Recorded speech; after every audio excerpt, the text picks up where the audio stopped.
जो पेपर है ये एल&टी जो कंपनी थी जो एनटीपीसी का काम कर रही थी। एनटीपीसी के लिए वो जो है जहाँ टीबीएम वाली जो साइट है जो आपको दिखाई गई कि सूखी है जिसमें कोई पानी नहीं दिखाई दे रहा है, तो टीबीएम मशीन उनकी थी, वो लेकर के आए थे सेलंग साइड में जहाँ पावर हाउस साइट है, वहाँ जो है एल&टी काम कर रही थी। एल&टी 2006-07 से लेकर के और 10-11-12 तक वहाँ काम करती रही, 14 तक, और उसके बाद जो है एल&टी उस काम को छोड़ करके चली गई। वो क्यों छोड़ करके गई उसका उन्होंने इसमें वर्णन किया है कि उनको काम छोड़ने के लिए क्यों मजबूर होना पड़ा, और ये डॉक्यूमेंट बताता है कि उनको काम छोड़ने के लिए जो मजबूर किया गया वही कारण जो है आज के दिन पर जोशीमठ के भूस्खलन, जोशीमठ के तबाही, जोशीमठ के बर्बादी का कारण बन गया है। और ये बात हम आज नहीं कह रहे हैं, 2003 से हम इस बात को कह रहे हैं। ये चिट्ठी है हमारे पास, 2003 में हमने राष्ट्रपति को पत्र लिखा और उसी समय हमारी एप्रीहेंशन थी कि ये जोशीमठ में ये होने वाला है। 2004 में हमने जोशीमठ बचाओ संघर्ष समिति बनाई और उसके बाद से लगातार ये एनटीपीसी की परियोजना के खिलाफ हम बोलते रहे, तब भी बोले, आज भी बोले। 2009 में इनकी जिस दिन सुरंग पंक्चर हो गई, उसमें बोल्डर गिर गया टीबीएम मशीन में, टीबीएम मशीन फंस गई, वहाँ से 700 लीटर पानी पर सेकंड निकलने लगा। फिर जोशीमठ में एक बड़ा आंदोलन हुआ। उस आंदोलन की प्रमुख मांग थी, क्योंकि हमारा जो ये पूरा इलाका है, ये हमने पहले अपने ज्ञापन में लिख दिया था राष्ट्रपति साहब को कि हम लोग जो अलकनंदा के बाएं तट पर बसे हुए लोग हैं, ढलान पर, हमारा सारे पानी के स्रोत यहाँ हैं। यहाँ 10-11 गदेरे हमारे बहते हैं। यहाँ ऊपर जो है हमारा सुनील कुंड है, छतरा कुंड है, ये सारा पानी जो है अगर आप सुरंग नीचे बनाएंगे तो हमारे सारे स्रोत सूख जाएंगे। ये सारी हमारी आशंकाएं हमने उस समय व्यक्त की थी। 2009-10 में जब ये हो गया, 24 दिसंबर 2009 को उनकी सुरंग फट गई और उसमें से पानी निकलने लगा, तब जो है उस आंदोलन की हमने प्रमुख मांग रखी, क्योंकि जो है एनटीपीसी की सुरंग के कारण हमारे जल स्रोत सूख गए हैं। लिहाजा एनटीपीसी जोशीमठ के लोगों के लिए दीर्घकालिक पेयजल की व्यवस्था करे, पेयजल योजना की व्यवस्था करे। दूसरी मांग उसमें हमने कही थी कि क्योंकि एनटीपीसी के परियोजना से, इनकी सुरंग से हमारे घर मकानों में दरारें आने की संभावना है और कुछ जगहों पर आ चुकी हैं, लिहाजा जो है एनटीपीसी हमारे घर मकानों के बीमा करे। उसमें तीसरी बात हमने कही थी कि एक हाई पावर कमेटी बनाई जाए, गठित की जाए और वो इस परियोजना की पुनर्समीक्षा करे। तो इस तरह से उन सवालों पर ये बड़ा आंदोलन हुआ और 3 महीने के आंदोलन के बाद उसमें बीच में जिस दिन हमारा उनसे समझौता हुआ उससे 15 दिन पहले कमल रतूड़ी जी को, मुझको और हमारे साथी थे उस आंदोलन के, प्रकाश नेगी, तो उनको जो है यहाँ के तहसीलदार ने बुलाया और उनका एक अफसर था एनटीपीसी का, पांडा क्या नाम था उसका, है ना, और वो जो है उनका जो ये क्या देखते हैं ह्यूमन रिसोर्स एचआर, उन लोगों ने 3 लोग थे एनटीपीसी के जो अपने साथ में अटैची लेकर के आए थे और तहसील में बैठे थे। हमारे तहसीलदार उसके गवाह हैं, भंडारी जी उस समय तहसीलदार थे, और उन्होंने हमसे कहा कि आप अपना आंदोलन वापस ले लीजिए और हम आपकी व्यवस्था कर देते हैं। हमने कहा क्या व्यवस्था करते हैं, तो उस समय उन्होंने हमारी बोली लगाई थी 60 लाख से शुरू हुआ था और उन्होंने कहा था 60 लाख तो कोई बात नहीं, फिर आप ठेका वेका भी कर लेना, कुछ और भी कर लेना। उससे पहले भी बहुत सारे प्रलोभन, तुम्हारा घर हम किराए पे ले लेंगे, ये सब भी हुआ, लेकिन वो चला नहीं मामला।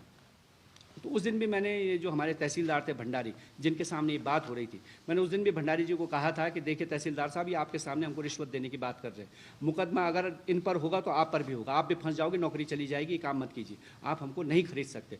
आज तक भी जो है बहुत सारे लोग बिके होंगे, लेकिन जो है हम पर ये आक्षेप नहीं है। इसलिए हम ये कह रहे हैं आज भी दावे के साथ कि ये जो जोशीमठ की तबाही बर्बादी का कारण एनटीपीसी है। ये बात जो है 2010 में साबित हो गई, 9 में साबित हो गई, और उसके बाद हमारा समझौता हुआ है। उस समझौते की कॉपी ये है, जो कि उस समय के ऊर्जा मंत्री तत्कालीन सुशील कुमार शिंदे साहब की मध्यस्थता में, जो आज के दिन पे आपदा प्रबंधन के सचिव हैं, वो उस समय जो है यहाँ के सीडीओ हुआ करते थे और वो इस समझौते में मध्यस्थ की भूमिका में थे। जिलाधिकारी का इसमें नाम है और उस समझौते के तहत हमको 16 होना था, जो आज तक नहीं हुआ। अगर वो हो गया होता तो हम लोगों को आज के दिन पे इस तरह से धरने पर नहीं बैठना होता। हमारे मकान में दरार आती है, हम अपने बीमे की रकम लेते और चले जाते, जो भी होता।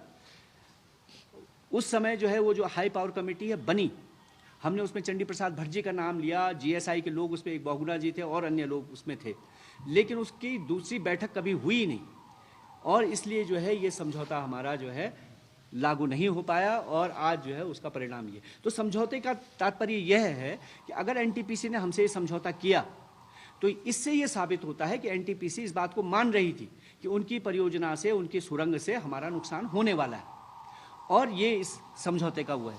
उसके अलावा एक और तथ्य रखने के बाद मैं जो हूँ, ये चोपड़ा साहब जो है, ये जो पेपर है, इस पर अपनी बात कहेंगे। एक और तथ्य जो है, जब हमारा समझौता हुआ उससे पहले आया, जो कि मैंने एलएनटी वालों को भी बताया, ये जो इनकी डीपीआर थी एनटीपीसी की, अभी भी है, ठीक है, वो अभी भी डीपीआर है। उस डीपीआर में एक जगह लिखा था, भले उनके जो ईआईए थी वो भी हमने पढ़ी, वो बहुत सारे उसमें कमजोरियां थी, हमने वो सारे सवाल उठाए, और 2005 में जिस दिन इनका जो है इस परियोजना का जन सुनवाई हुई, 13 अगस्त 2005, तहसील जोशीमठ, वहाँ इनकी परियोजना की जन सुनवाई हुई। उस जन सुनवाई का आपको कार्यवृत्त, यानी कि उसके मिनट्स आपको मिल जाएंगे, ऑनलाइन उपलब्ध हैं, आप देख सकते हैं। उस कार्यवृत्त में लिखा हुआ है कि पहला सवाल अतुल सती ने ये पूछा, मैं खड़ा हुआ और मैंने ये पूछा कि क्या एनटीपीसी के पास फ्लो ऑफ द वाटर, इसका कोई आंकड़ा है कि इस नदी में जो धौली गंगा है इसमें कितना पानी बहता है? एनटीपीसी के लोगों ने जवाब दिया कि नहीं है। दूसरा सवाल अतुल सती ने पूछा कि क्या एनटीपीसी के पास 50 साल या 100 साल का बारिश का आंकड़ा है? एनटीपीसी के लोगों ने कहा कि नहीं है।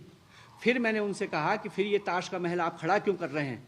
जब आपके पास पानी का आंकड़ा नहीं है, बारिश का आंकड़ा नहीं है, आपको ये पता नहीं है कि पानी कितना है, तो बिजली कैसे बनाओगे? कितनी बिजली बनाओगे, इसका अनुमान तुमने कैसे लगाया? उसका उनके पास कोई जवाब नहीं था। राष्ट्रपति साहब को भी जो हमने 2003 में चिट्ठी लिखी है और जो पत्र भेजा है, उसका भी 11 सवालों का आज तक कोई जवाब नहीं है। उसके बाद वहाँ जो है जन सुनवाई में बहुत सारे लोगों ने सवाल पूछे, उसका कोई जवाब नहीं मिला, लोगों ने उस जन सुनवाई का विरोध किया। तो ये हम इस्टेब्लिश करना चाह रहे हैं आपके सामने कि आज के दिन पे जो हो रहा है उसकी कहानी 2003 में लिख दी गई, वेबकोस ने जब सर्वे किया। वेबकोस जो कंपनी है उसके बारे में आप बात करेंगे, और बाकी जो ये हमारा जो एलएनटी का जो एक कागज़ है उसके बारे में आप ब्रीफिंग करें। बहुत महत्वपूर्ण पेपर है।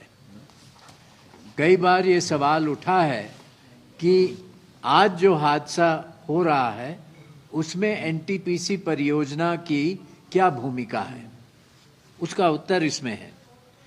तो इस पेपर को अगर आप समझें, उसमें 3 घटनाओं का वर्णन किया है जब TBM tunnel boring machine tunnel के अंदर फंसी थी।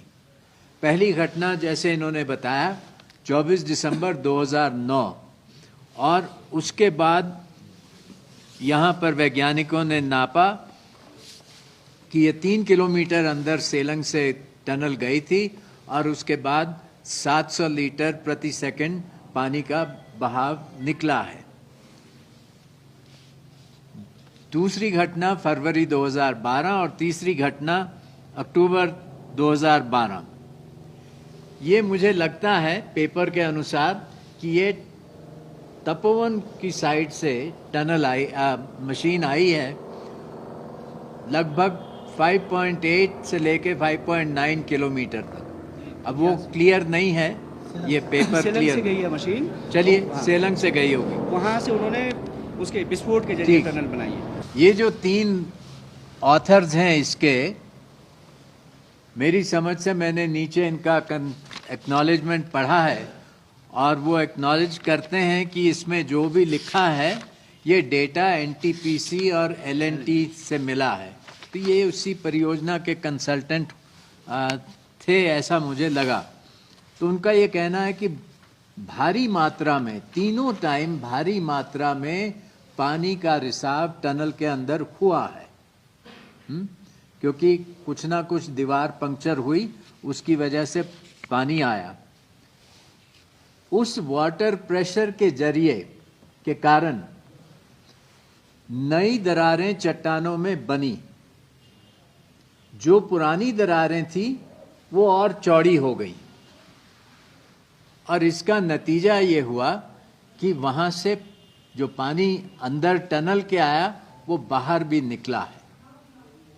ये उनका एक निष्कर्ष है। फिर वो कहते हैं, अपने इसको एक्सप्लेन करने में वो बताते हैं कि यहाँ की चट्टानें जो हैं वो बहुत ही संवेदनशील और वीक चट्टानें हैं। मैं अपने शब्दों में अब कह रहा हूँ कि अगर जियोलॉजी के शब्दों में इसको कहा जाए कि the rocks are faulted, jointed and fissured, मतलब उनमें दरारें हैं जगह जगह पर और नई दरारें ऐड की गई।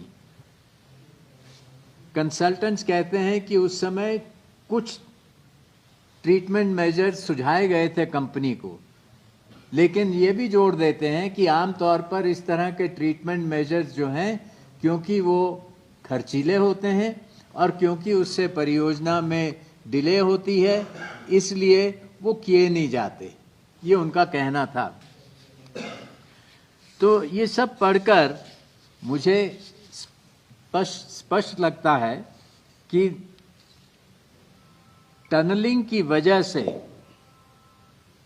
यहाँ की जो भूजल का सिस्टम है उस पर असर हुआ।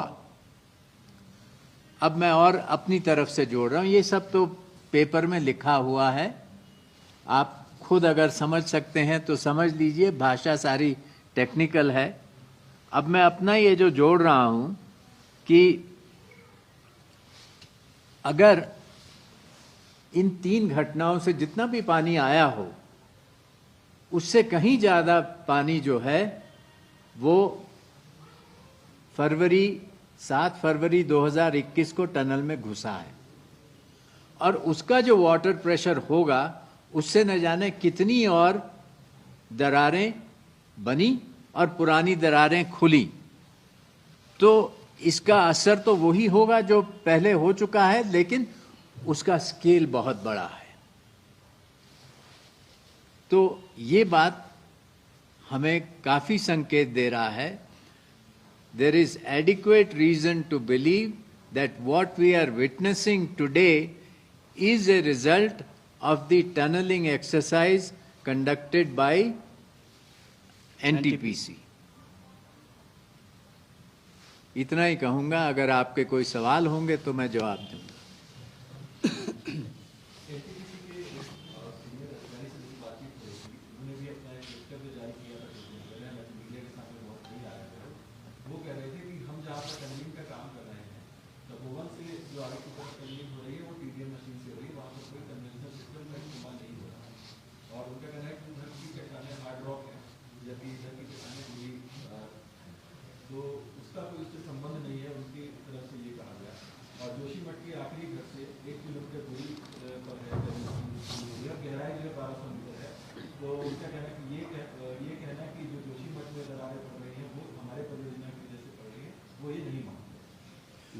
असल में जो है ना, एक सेकेंड, अब देखिए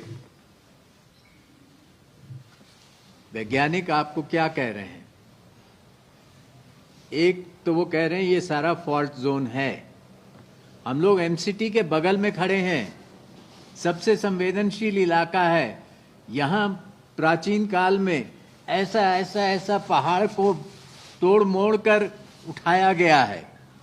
देयरफॉर यहाँ के जो पत्थर हैं, हार्ड रॉक तो हैं, लेकिन उनमें दरारें हैं, उनके बीच में मिट्टी घुसी हुई है, उनके बीच में तरह तरह के रॉक्स हैं, कुछ सॉफ्ट हैं और ज़्यादातर हार्ड भी हैं।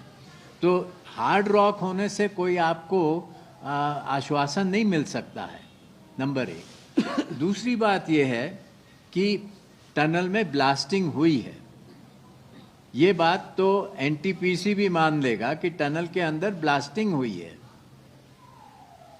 मैं पूछ रहा था यहाँ और मुझे पता चला कि एनटीपीसी ने एक समय लोगों को कुछ एक प्लास्टिक का मार्कर दिया था कि ये अपनी छत पे लगा लेना, और अगर यहाँ पर तुम्हारा घर हिलता है तो ये गिरेगा या इस टूटेगा। ऐसा हुआ। और 2014 के समय इतने गांव में हम गए, जहां भी हम जाते हैं कंपनी वाले कहते हैं कि हमारी कंट्रोल्ड ब्लास्टिंग होती है। तो मैंने लोगों से पूछा, वहां पे जो काम करते हैं लोग, मैंने उनसे पूछा ये कंट्रोल ब्लास्टिंग क्या होती है। पता चला कि कंट्रोल ब्लास्टिंग तो लोकल एक ठेकेदार करता है। लोकल ठेकेदार जो है वो वैज्ञानिक नहीं है, वो जल्दी से जल्दी अपना काम करना चाहता है ताकि अपनी कमाई करे और अगले साइट पे पहुंचे। तो उनके यहाँ कोई वैज्ञानिक नहीं होता जब वो ब्लास्टिंग करते हैं, नंबर 1। नंबर 2, उसकी वजह से ये दरारें आती हैं और ये दरारें काफ़ी फैलती हैं। L&T के जो लोहारी नाग पाला का जो प्रोजेक्ट था, वहाँ एक गांव में मैं गया जहाँ पर ये देखा कि जल स्रोत जो है सूखा पड़ा है। क्यों सूखा पड़ा है? क्योंकि जल स्रोत कहीं और चले गया था। तो कई गांव में मैंने ये देखा है कि ब्लास्टिंग होती है, उसके बाद जल स्रोतों की दिशा बदलती है। तो मेरे लिए तो काफ़ी सबूत है कि इसका असर नीचे भूजल पर होता है, दरारें बढ़ती हैं। हार्ड रॉक से आपको कोई ज़्यादा आश्वासन नहीं होना चाहिए कि हम बचे हुए हैं। उसका सबसे बड़ी बात तो ये है कि जो उनके डीपीआर है ना, उसको ही हमने जो है उनको पूछा था जब ये समझौता हुआ। तो समझौता उसी दबाव में उन्होंने किया। उस डीपीआर में एक जगह लिखा हुआ है कि हमने जीएसआई से पूछा कि ये टनल हम यहाँ बना रहे हैं, उनसे सलाह ली। जीएसआई ने कहा, एनटीपीसी को सलाह दी कि जहाँ आज आपका प्रपोज बैराज साइट है तपोवन में, अगर आप वहीं उसको रखते हैं तो on the way of that tunnel, उस टनल के रास्ते में you can find so many hot water springs, आपको उसके रास्ते में बहुत सारे गर्म पानी के स्रोते मिलेंगे। लिहाजा आप ऐसा कीजिए कि आपकी जो बैराज है इसको थोड़ा पीछे खिसका लीजिए। एनटीपीसी वाले जो है उसमें टिप्पणी करते हैं कि अगर हम जो है जीएसआई की बात को मानते हैं और अपना जो प्रपोज्ड बैराज साइट है इसको पीछे ले जाते हैं, तो हमको इतने मिलियन बिजली का नुकसान, इतने मिलियन यूनिट बिजली का नुकसान हो जाएगा। फिर हमको जो है जो लाता तपोवन परियोजना है उसको भी पीछे खिसकाना पड़ेगा, क्योंकि उसके बाद दूसरी परियोजना है, फिर इतने मिलियन यूनिट का नुकसान हो जाएगा। फिर हमको मरकुड़ा लाता जो परियोजना है उसको पीछे खिसकाना पड़ेगा, और इस तरह से फिर तमक वह है। तो इस तरह से हमको बहुत सारी बिजली का नुकसान होगा। लिहाजा हमने जीएसआई की सलाह को न मानते हुए जहां बैराज साइट हमारा प्रपोज था वहीं रहने दिया। ये बात हम नहीं कह रहे, उन्हीं की डीपीआर कह रहे। तो यानी कि उनको जीएसआई ने भी नहीं इस बात को सलाह दी कि हाँ बनाइए। जीएसआई ने तो ये टनल बनाने के लिए भी उनको मना किया था कि नहीं बनाए। ये जो है पीयूष रौतेला साहब और डॉक्टर एमपीएस बिष्ट के पेपर में लिखा हुआ है, करंट साइंस में जो छपा है। तो उसके बावजूद उन्होंने जो है विशेषज्ञों की सलाह के खिलाफ जाकर के परियोजना बनाई। यहाँ 1976 की मिश्रा कमेटी की रिपोर्ट का सब लोगों ने जिक्र किया। उस रिपोर्ट के अनुसार हम भूस्खलन के मलबे के ढेर पर थे, तब तो उन्होंने कहा था कि यहाँ कोई भारी निर्माण कार्य होना ही नहीं चाहिए। उसके बावजूद सरकार ने यहाँ एक परियोजना विष्णुप्रयाग परियोजना बनाई, उसके विस्फोटों से पूरा जोशीमठ हिला। उसके बाद जो है ये वाली परियोजना, इसका तो शुरू से ही प्रारंभ, तब तो जो है कंपनी ने अभी परियोजना की शुरुआत तो छोड़िए, सर्वे नहीं हुआ था तब तक, और सर्वे के दौरान ही हम लोगों ने इसका विरोध शुरू कर दिया। तब भी सरकार इसको बनाती चली गई। अभी 2021 की आपदा के बाद जो है हम फिर कोर्ट में गए, नैनीताल हाई कोर्ट में हम गए, और हमने वहाँ यही कहा था कि इस परियोजना को बंद करें, इस कंपनी को ब्लैक लिस्ट करें। क्योंकि 2013 की आपदा के बाद जब आप जिस कमेटी के आप अध्यक्ष थे, आपने कहा था कि पहले जो है यहाँ जो हायर हिमालय में यहाँ ये परियोजना नहीं बननी चाहिए। और क्योंकि जब सरकार ने कहा कि भाई यहाँ तो हम बहुत सारा काम कर चुके हैं एनटीपीसी वाले, तो आपने कहा था कि वहाँ जो है अर्ली वार्निंग सिस्टम लगना चाहिए।